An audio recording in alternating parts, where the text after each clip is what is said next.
What's up, everybody? Thanks so much for tuning in to this week's episode of the Agent Evolution Show.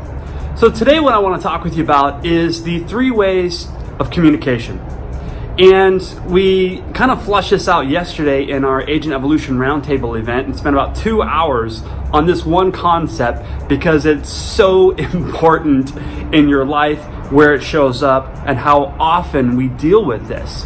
So let me just kind of tee this up for you. There's basically 3 different ways you can communicate with other people. And spoiler alert, I'll just kind of jump to the end. The 3rd way is the most ideal way. However, to have an understanding of what that looks like, let's put some context around the first 2 ways, which are the most widely used ways that people communicate, yet far less effective. So let's go over that. So number 1, the first way to communicate is to agree with. Right? So you're having a conversation with somebody and what they're saying resonates with you as your own truth. And so in our need to be right, we agree with them because what they're saying aligns with what we believe, and we're right. Therefore, you're right and I agree with you. Now that's wonderful. Kumbaya, everybody's happy, right? However, let me ask you a question. If you're constantly talking with people and you're agreeing with, and although feeling happy, what new information is coming in? Something to consider. So the second way to communicate is to disagree. So somebody says something to me, it doesn't fit my model of reality or resonate with my truths or my traditions. I don't have any, but if you did, and therefore I'm right, you're wrong, I disagree. And that usually leads to conflict, tension, so on and so forth. Where does that show up in your real estate transactions? Maybe with the agent on the other end, maybe with your own client, maybe with the loan officer, the escrow officer, like it could be all over the place, right? And so paying attention to that, because usually disagreement leads to undesired results in the transaction. Where does it show up in your relationships? How about with your honey, if you have a significant other? So the 3rd way to communicate is to be with. And being with is a lot easier said than done. And it's a practice, it's a skill that you cultivate, it's a muscle that you can grow. So here's what be with looks like. And by the way, I forget where the quote came from, but I heard it a while back, and it was this: the sign of a wise person is someone that's able to entertain another one's idea without adopting it as your own. So being with would be active listening.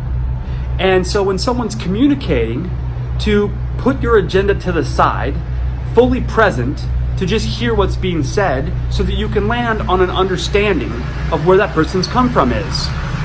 Sorry for the delay there. And so how valuable would that be to you to just entertain someone else's perspective, their come from, so that you can truly understand what they're attempting to communicate? Usually when we're in agree or disagree, we're just quick to rush to a judgment about that person, their opinions, and their overall perspective on life. Whereas being with, you can just be completely open and entertain those ideas. And that is where you can learn some new information. You can learn a whole bunch about that person, their wants, needs, desires, dreams, goals, ambitions. And if that's your significant other, that might be a valuable tool.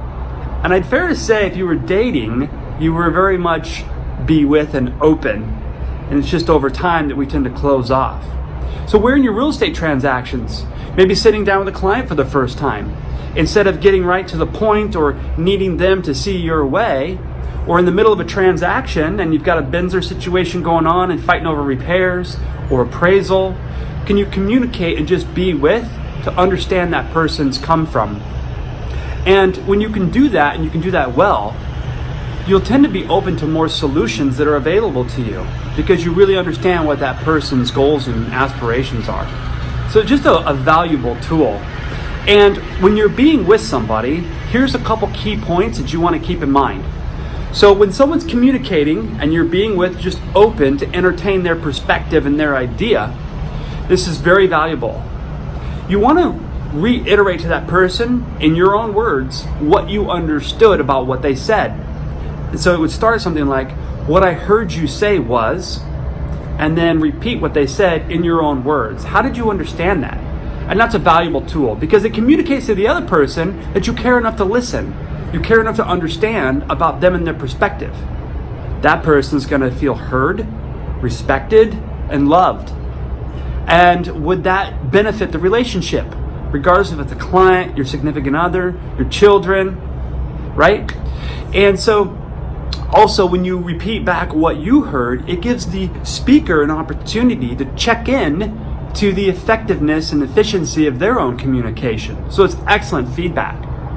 So anyhow, running a little long on time here, but I just wanted to quickly run through those things of agree, disagree, and be with.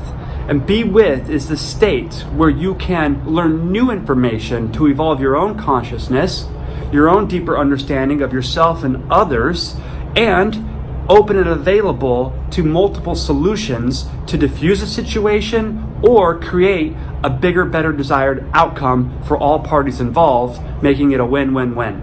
So, thanks so much for watching. That was a long-winded one today. And remember, as I end every Agent Evolution video with, who you surround yourself with matters.